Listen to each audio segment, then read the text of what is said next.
तो भैया उखाड़ू चंद Roman Reigns, तुम कौन सा काम करते हो? तुम यहाँ दिन भर रह के ऐसा क्या उखाड़ते हो कि तुम्हें इतनी फुर्सत नहीं मिलती है कि WWE के शो में तुम 1 घंटे के लिए हाजिरी नहीं दे सकते हो? भाई मेरे तो समझ में नहीं आ रहा है, यहाँ दिन भर रह के करते क्या हो? एम्ब्रोज एक मिनट पहले इस ससुरी वाले मर्फी के बच्चे से निपट लेता हूँ। ये साला यहाँ इतने आराम से लेटा हुआ है, उधर रिया रिप्ली ने पूरे रॉ और स्मैकडाउन पे सबकी नाक में दम कर रखा है। अबे अगर तुम्हारे बस की नहीं है उसको संभालना तो उसको किसी दूसरे के हवाले करो। भाई 2-4 साल वो अगर ऐसे रहेगी तो पूरे WWE के लौंडों को बिगाड़ के रख देगी। लेकिन तुम ये बताओ कि तुम यहाँ रोमन रेंज के खेतों में क्या कर रहे हो? यहाँ तुम्हारा क्या काम? क्यों भाई रोमन रेंज, इसका यहाँ क्या काम है? क्यों भैया तुम्हें क्या तकलीफ है? चित्रालन तुम्हें तो बस कुछ मिलना चाहिए।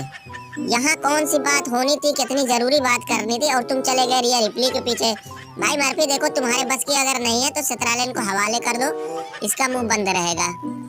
भाई मुझे तुम लोगों के बारे में बात करनी है। तुम लोग भले आज चैंपियन बन के काफी हवा में उड़ रहे हो, लेकिन जिस हिसाब से तुम्हारी बुकिंग की जा रही है, तुम्हारा स्टेटस है ना, मुझे ऐसा लगता है कि बहुत जल्दी तुम लोग धड़ाम से नीचे गिरने वाले हो, तुम्हारा टाइम खत्म होने वाला है। क्यों भाई एम्ब्रोज, तुम्हें ऐसा क्यों लगता है? हाँ रोमन रेंज का टाइम खत्म हो सकता है, हम तो साला बराबर Monday night Raw live event, हर प्रीमियम लाइव इवेंट, हर जगह तो हम मैच लड़ते हैं, हर जगह हाजिर होते हैं।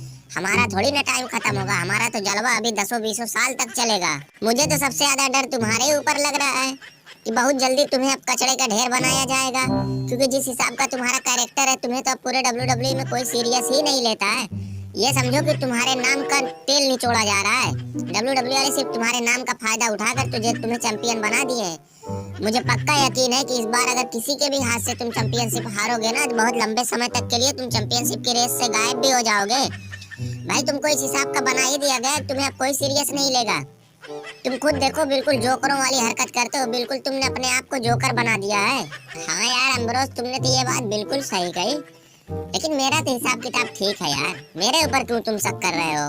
रोमन रेंज, जो तुम ये ट्राइबल चीफ बन के इतने चौड़ में रहते हो, जब मन का आया जब मन का नहीं आया, जैसे जो मन कहा वो किया, लेकिन जब तक चैंपियनशिप तुम्हारे साथ है तभी तक ये चीज तुम्हारे ऊपर सूट करेगी। जिस दिन तुम्हारे हाथ से चैंपियनशिप गई ना, उस दिन तुम ट्राइबल चीफ नहीं ट्राइबल भिखारी बन जाओगे। लेकिन मुझे तो यार अभी ऐसा तो दूर दूर तक होता दिख नहीं रहा। मुझे तो लगता है अगले 10-20 सालों तक तो मैं ही चैंपियन रहूंगा। भाई तुम्हारी तरह हम भी थे, हमें भी यही लगता था कि हमारे सामने पूरे WWE में कोई नहीं खड़ा हो सकता है। 2012-13 के टाइम पे जो भी हमारे सामने आता था उसको तहस नहस करके रख देते थे। तुम्हें याद है जब हम 2012 में ब्रॉक को चैलेंज कर रहे थे, उसको कॉल आउट कर रहे थे, तब रिटर्न किसका हुआ था? ब्रॉक लेसनर का। उसके बाद हमारी और ब्रॉक लेसनर की बहुत लंबी राइवलरी चली, हमने ब्रॉक लेसनर को हराया भी। लेकिन जब उसके बाद समर स्लैम में चैंपियनशिप के लिए मैच हुआ तो ब्रॉक लेसनर ने हमें पूरी तरीके से तहस नहस करके रख दिया। लोगों को भले ये चीज ना ध्यान में हो, लेकिन उसके बाद से ही हमारा डाउनफॉल स्टार्ट हुआ। बिल्कुल हमारा मतलब हमें कुछ करने ही नहीं दिया। जाके यूट्यूब पे सब लोग सर्च करके देखना, John Cena versus Brock Lesnar summer slam, बिल्कुल हमें खत्म कर दिया वहाँ। हाँ ये तो सही कहा, वो मैच मैंने भी देखा था भाई। उस मैच में ब्रॉक लेसनर ने सुप्लेक्स की बारिश कर दी। जॉन सीना को बिल्कुल ऐसा बना दिया जैसे शेर के आगे भेड़ी बकरी को डाल दिया जाए। फूटा तुम इतना पीछे क्यों बैठे हो? आओ आओ आगे आ जाओ। ना ना भैया एम्ब्रोज, मैं यही ठीक हूँ। पहले ये बताओ रोमन ने जूता तो नहीं ना पहना है, तब आगे आऊंगा। भाई जहाँ जिस भी पंचायत में जाता हूँ, रोमन रेंज किसी को मारे चाहे ना मारे, हमारे मुंह पे जूता जरूर मार देता है। नहीं बे, ये गद्दे पे बैठा है तो जूता थोड़ी ना पहनेगा। हाँ सित्राले अलबत्ता हवाई चप्पल पहन के बैठा है। ना ना भैया एम्ब्रोज, मैं यही ठीक हूँ। भाई कई बार तो रोमन ने मेरे मुंह पे चप्पल भी चिपका दिया है। लेकिन ये बताओ मुझको आगे क्यों बुला रहे थे? मेरे से ऐसा तुम लोगों को कौन सा काम पड़ गया? काम हम कुछ नहीं था, बस तुम्हें समझाना था कि जो आजकल तुम ये जरूरत से ज्यादा ओवर एक्टिंग कर रहे हो, ये सब बंद करो। इससे लोगों के बीच में गलत मैसेज चला जाएगा, लोग तुमसे चिढ़ने लगेंगे। अरे भाई तुम कौन सा ऐसा टॉनिक पीते हो कि एक वक्त ऐसा होता है कि तुम अपने से चल नहीं पाते हो, 4-4 लोग तुम्हें पकड़ा के लेके जाते हैं। 2 घंटे में तुम चले आते हो 4 लोगों को मारने के लिए। भाई डैनियल ब्रायन बनने की कोशिश मत करो। उस वक्त लोगों को WWE के बारे में बहुत ज्यादा कुछ नहीं पता था। अभी सोशल मीडिया का दौर है, यहाँ सब पता है कि WWE में क्या होता है, कैसे होता है। और तुम्हें देख के तो मुझे सेतरालिन और फिंड की राइवलरी याद आ गई। भाई फिंड को WWE वाले ने पता नहीं क्या बना के पेश किया, ऐसा बनाया कि इसको कोई नहीं हरा सकता है। फिर हेल इन अ सेल में जाके सेतरालिन से उसको हरवा दिया। उसके बाद पब्लिक का जो गुस्सा WWE वाले फूटा ना, क्या बताऊं मैं भाई, इतनी गालियां सतराले और डब्ल्यू वालों को दोनों को पड़ी कि मजबूरी में सऊदीया के इवेंट में सतराले से चैंपियनशिप लेनी पड़ी।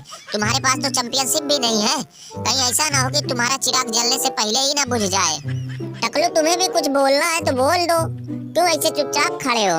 मैं साला तुमासो खांचा, मुझे जल्दी मौका नहीं मिलता है। जिस दिन मौका मिला उस दिन सबको खांच खूंच के सारी चैंपियनशिप अपने पास रख लूंगा। जाओ भैया खांचा, तुम जाओ, हम समझ गए तुम क्या कहना चाहते हो।